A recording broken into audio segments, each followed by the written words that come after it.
రామ్ గారు నిర్వహిస్తున్న happy money visualisation 2.0 లో మీరు జాయిన్ అవ్వాలనుకుంటున్నారా? కింద నంబర్లని సంప్రదించండి. సార్ నమస్తే సార్ చారి గారు.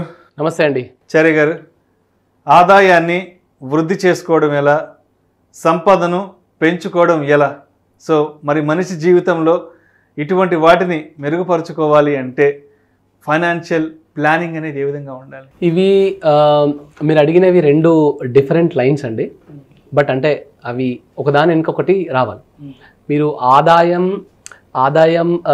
పెంచుకోవడం ఎట్లా అండ్ సంపదని పెంచుకోవడం ఎట్లా రెండు అడిగారు. ఓకే, సి ఫస్ట్ నేను దీనికి ఆన్సర్ చేస్తాను. మన సంపద పెరగడానికి, మన సంపద పెరగకపోవడానికి కూడా మనమే కారణం. పెరగాలంటే ఏం చేయాలి, అసలు మనం ఎక్కడ మిస్టేక్ చేస్తున్నాం అనే డిస్కషన్లోకి వెళ్తే first of all we need to understand the difference between time and money. Okay, ఇది కరెక్ట్గా అర్థమైన వాళ్ళకి మీరు అడిగిన క్వశ్చన్కి ఆన్సర్ దొరికిపోతుందండి. ఓకే, ఫర్ ఎగ్జాంపుల్ నేను మిమ్మల్ని ఒక క్వశ్చన్ అడుగుతాను, మీరు జెన్యున్గా ఆన్సర్ చెప్పండి. మీరు మనీకి ఎక్కువ వాల్యూ ఇస్తారా, టైంకి ఎక్కువ వాల్యూ ఇస్తారా?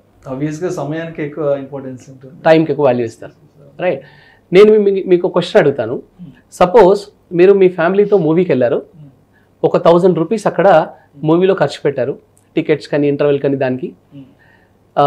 మూవీ నుంచి బయటకు వచ్చేటప్పుడు తల పట్టుకొని వచ్చారు, అనవసరంగా వచ్చాను రా, మూవీ అంత చెండాలంగా ఉంది, అంత మూడంతా ఆఫ్ అయిపోయింది, డిసప్పాయింట్ అయిపోయారు.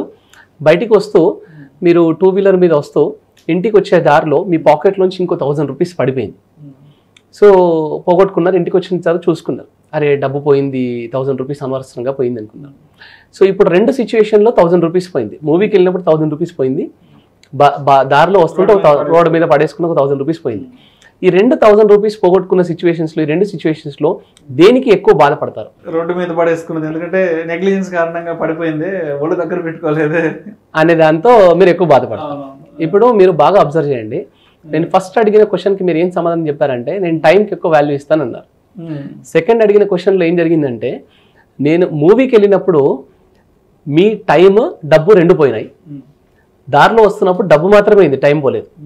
కానీ మీరు ఇంటికి వచ్చిన తర్వాత ఓన్లీ డబ్బు పోయిన దానికి ఎక్కువ బాధపడుతున్నారు, టైం పోయిన దానికి ఎక్కువ బాధపడట్లేదు మీరు. ఓకే, ప్రాక్టికల్గా 99% of people are doing this mistake. అంటే మనం టైంకి వాల్యూ ఎక్కువ ఇస్తాను అనుకుంటాం కానీ టైంకి వాల్యూ ఇవ్వట్లేదు. మనకైనా అదే 24 అవర్స్, అంబానీకైనా అదే 24 అవర్స్, ఇంకా వారెన్ బఫెట్కైనా అదే 24 అవర్స్ అండి. ఎవరు టైంని కరెక్ట్గా సద్వినియోగం చేసుకుంటున్నారో వాళ్ళకి సంపాదన పెరుగుతుంది. మనం ఇంకా ఎక్కడెక్కడ మీరు ప్రాక్టికల్గా అబ్జర్వ్ చేస్తే ఏమవుతుందంటే, నేను ఒక సిచ్యువేషన్ చూసాను ప్రాక్టికల్గా. రోడ్డు పైన వెజిటేబుల్స్ అమ్మే వాళ్ళ దగ్గరికి ఒక ఆయన వచ్చారు. వచ్చి కొనుక్కుంటున్న ప్రతి పార్టీకి ఇది 30 రూపీస్ అంటే ఇది 20 రూపీస్కి ఇవ్వరా, ఇది 40 రూపీస్ కంటే ఇది 35 రూపీస్కి బార్గెనింగ్ స్టార్ట్ చేస్తారు. అందరం చదువుకున్న వాళ్ళు, చదువుకోని వాళ్ళు అందరు ఇదే. ఇంకొక ఆయన సడన్గా కార్లో వచ్చాడు. ఫస్ట్ ఆఫ్ ఆల్ అన్ని ఇది 1 kg ప్యాక్ చేయి, ఇది 1/2 kg ప్యాక్ చేయి, ఇది 1 kg ప్యాక్ చేయి అని చెప్పేసి అన్ని ప్యాక్ చేయించాడు. ఫైనల్గా ఎంత అంటే 500. తీసుకున్న వాళ్ళకు కూడా బార్గెనింగ్ ఏం చేయలేదు కదా అని చెప్పేసి సార్ 50 రూపీస్ కమ్దేదో అన్నాడు, 450 రూపీస్. ఇక్కడ హాఫ్ అన్ అవర్ నుంచి వాళ్ళు ఎవరైతే బార్గెన్ చేస్తున్నాడో ఆయనకి అదే 50 రూపీస్ డిస్కౌంట్ వచ్చింది. వచ్చి కొనుక్కున్నాడు, వెళ్ళిపోయాడు, ఏమీ డిస్కషన్ చేయలేదు, ఆయనకి అదే 50 రూపీస్ డిస్కౌంట్ వచ్చింది.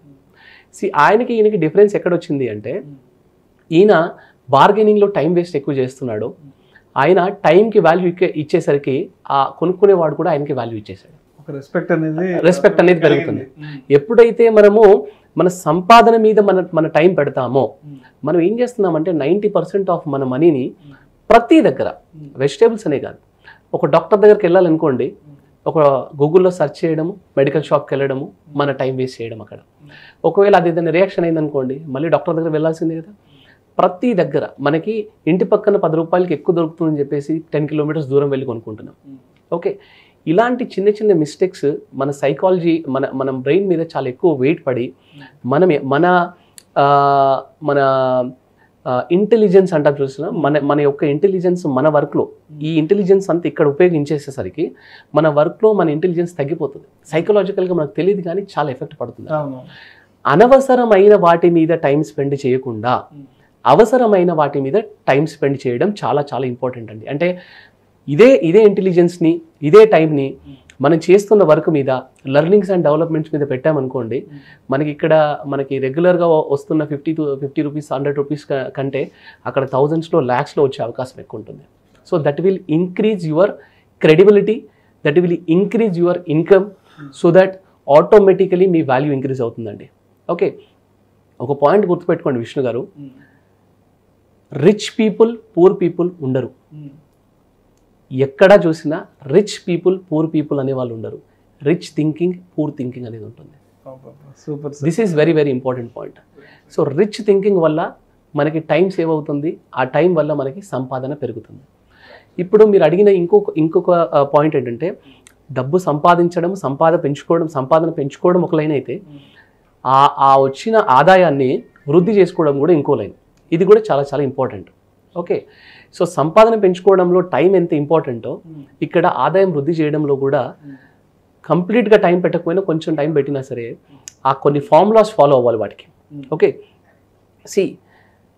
ఫస్ట్ ఆఫ్ ఆల్ మన సెక్యూరిటీ. జనరల్గా మీరు సంపాదించిన డబ్బు ఎక్కడైనా సడన్గా ఖర్చు అయిపోయే అవకాశాలు ఎక్కడ ఎక్కువ ఉన్నాయి? సడన్గా ఖర్చు అయిపోయే అవకాశాలు అంటే హాస్పిటలైజ్ చాలా ఇంపార్టెంట్. ఏదైనా జరిగి హాస్పిటలైజ్ అయితే అక్కడ కోలుకోలేని దెబ్బ పడిపోతుంది కదా. ఫస్ట్ ఆఫ్ ఆల్ దానికి ఫుల్ స్టాప్ పెట్టాలి. ఏం చేయాలి? వస్తున్న డబ్బులోంచి 10 రూపాయలు తీసేసి ఇన్సూరెన్స్లోకి పెట్టేసుకోవాలి. So that first of all మనకి ఆ భయము, ఆ లోపల టెన్షన్, లేదా మనం సంపాదించుకున్న, ఇవాళ చూడండి గోల్డ్, వాళ్ళకు ఉన్న అసెట్స్, అది ల్యాండ్ అనుకోండి, ఏదైనా హాస్పిటల్కి వెళ్ళినప్పుడు ఆలోచించకుండా అమ్మేస్తారు. క్షణాల్లో ఎందుకు ఇవి ఏ మిస్టేక్ ఎందుకు అవుతుందంటే ఇన్సూరెన్స్ తీసుకోక. సో ఆదాయం సంపాదన పెంచుకుంటూ వృద్ధి అవ్వాలి అంటే ఫస్ట్ ఆఫ్ ఆల్ మనం సెక్యూర్గా ఉండాలి. ఇన్సూరెన్సెస్తో సెక్యూరిటీ పెట్టుకొని తర్వాత మన ఇన్వెస్ట్మెంట్స్ వెళ్ళే ముందు ఒక ఎమర్జెన్సీ ఫండ్ని క్రియేట్ చేసి పెట్టుకొని, ఎందుకంటే కొన్ని సిచ్యువేషన్స్లో ఇన్సూరెన్స్లు ఉన్నప్పటికీ కూడా కొన్ని సిచ్యువేషన్స్లో డబ్బులు కట్టాల్సిన అవసరం వస్తుంది. కొన్నిసార్లు కోవిడ్ లాంటి సిచ్యువేషన్స్ వల్ల కంపెనీలు మనకు శాలరీస్ పే చేయలేని సిచ్యువేషన్స్, లేదా రోడ్ యాక్సిడెంట్ అయ్యి మనం ఒక 3-4 మంత్స్ మనం వర్క్ చేయలేని పొజిషన్లో, లేదా నేను ఆన్ సైట్కి వెళ్ళాలి ఒక 3-4 మంత్స్ కోర్స్ తీసుకుంటున్నాను, ఇలాంటి సిచ్యువేషన్స్ని మన ఆదాయం వృద్ధి అయ్యే వాటిని ఆపేస్తూ ఉంటాయి. సో అందుకని ఇవి మనం సెట్ చేసుకోవాలి. ఒకటి సెక్యూరిటీ సెట్ చేసుకోవాలి, తర్వాత ఎమర్జెన్సీ ఫండ్ క్రియేట్ చేసి పెట్టుకోవాలి, ఆ తర్వాత ఇన్వెస్ట్మెంట్ చేసుకోవాలి. ఇప్పుడు ఇన్వెస్ట్మెంట్ చేసే పద్ధతిలో ఏం చేసుకోవాలి అంటే, ఈ మధ్య నేను కొంతమంది సాఫ్ట్వేర్ వాళ్ళ దగ్గర చూశాను, ఒక ఎక్సెల్ పెట్టి మెయింటైన్ చేసుకుంటున్నారు. దీన్ని మనము ఒక రియల్ స్టేట్మెంట్ అంటాం. అంటే revenue, expenses, assets and liabilities.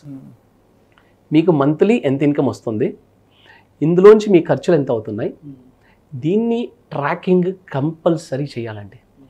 ఇది చేస్తేనే ఆదాయం అభివృద్ధి అవుతుంది. సంపాదన పెంచుకోవడం ఒక లైన్ అయితే, మనకు వస్తున్న డబ్బుని రైట్ డైరెక్షన్లో పెట్టడం ఇంకొక చాలా ఇంపార్టెంట్ పాయింట్ అండి. ఇది జరగాలి అంటే మీకు మంత్లీ ఇన్కమ్ ఏంటి, మీ ఎక్స్పెన్సెస్ ఎలా వెళ్తున్నాయి, మీ హౌస్ హోల్డ్ ఎక్స్పెన్సెస్కి కరెంట్ బిల్తో సహా ఎంత వెళ్తున్నాయి, మీ లైఫ్ స్టైల్ ఎక్స్పెన్స్కి, మీరు మూవీస్కి వెళ్ళడానికి, స్విగ్గీస్కి, వీటికి ఎంత ఖర్చు పెడుతున్నారు, అండ్ మీ డిపెండెంట్ ఎక్స్పెన్సెస్ ఎలా ఉన్నాయి, పిల్లల స్కూల్ ఫీజులు, ఇవి, మీరు లోన్స్ ఎన్ని కడుతున్నారు. ఓవరాల్గా నాకు 1,00,000 రూపాయలు ఇన్కమ్ వస్తే నాకు వీటన్నిటికీ 50,000 పోతున్నాయంటే, మిగతా 50,000ని నేను ఎట్లా సేవ్ చేసుకోవాలి, సెక్యూరిటీ ఎట్లా చెక్ చేసుకోవాలి, ఆల్రెడీ నా దగ్గర ఉన్న అసెట్స్ ఎలా ఉన్నాయి, అసెట్స్ని రైట్ డైరెక్షన్లో పెట్టానా లేదా, లయబిలిటీస్ ఎలా ఉన్నాయి, లయబిలిటీస్ రైట్ డైరెక్షన్లో ఉన్నాయా లేదా, సో నా ఫ్యూచర్ గోల్స్ ఏంటి, ఈ సెట్టింగ్ అంతా చేసుకొని దీన్ని రెగ్యులర్గా మానిటర్ చేస్తేనే ఆదాయం అభివృద్ధి అవుతుంది. ఆదాయం అనేది ఓవర్ నైట్లో అభివృద్ధి అయ్యేది కాదు. మనకు సంపాదన ఇవాళ 50,000 ఉన్న సంపాదన నెక్స్ట్ ఇయర్లో 1,00,000 రూపాయలు ఉండొచ్చు. కానీ మనకి వెల్త్ క్రియేట్ అవ్వాలంటే, ఓకే, మన ఇన్కమ్ ఇంక్రీజ్ అవ్వడం ఓకే, మనం కొంచెం తొందరగా చేసుకోవచ్చు. కానీ వెల్త్ మాత్రం ఓవర్ నైట్ కానీ, ఓవర్ 1 ఇయర్ కానీ, ఓవర్ 1 మంత్లో కానీ ఏది కాదు. అది శ్రద్ధగా మనం దాన్ని రెగ్యులర్గా ట్రాక్ చేసుకుంటూ వెళ్తూ మనకు ఒక 5 ఇయర్స్కి 10 ఇయర్స్కి సిగ్నిఫికెంట్ ఆఫ్ ఇది కనిపిస్తుంది. అది జరగాలంటే మనము ఫస్ట్ ఆఫ్ ఆల్ సంపాదన గురించి టైంకి ఎట్లాగైతే వాల్యూ ఇస్తున్నామో, అలాగే మన ఆదాయం వృద్ధికి, మనకి అభివృద్ధి అవ్వడానికి మనము ఈ రియల్ స్టేట్మెంట్ కూడా అంతే ఇంపార్టెన్స్ ఇవ్వాలి, ఆ ట్రాకింగ్కి ఆ ఇంపార్టెన్స్ ఇవ్వాలండి. Thank you sir. Thank you so much Chari గారు. ఆదాయాన్ని ఎలా వృద్ధి చేసుకోవాలి, సంపాదన ఎలా పెంచుకోవాలి అనే అంశం గురించి చాలా మంచి ఎగ్జాంపుల్స్ ద్వారా ప్రేక్షకులకు అర్థమయ్యే విధంగా మీ విశ్లేషణ తెలియజేశారు. Thank you so much sir. Thanks అండి. Thank you.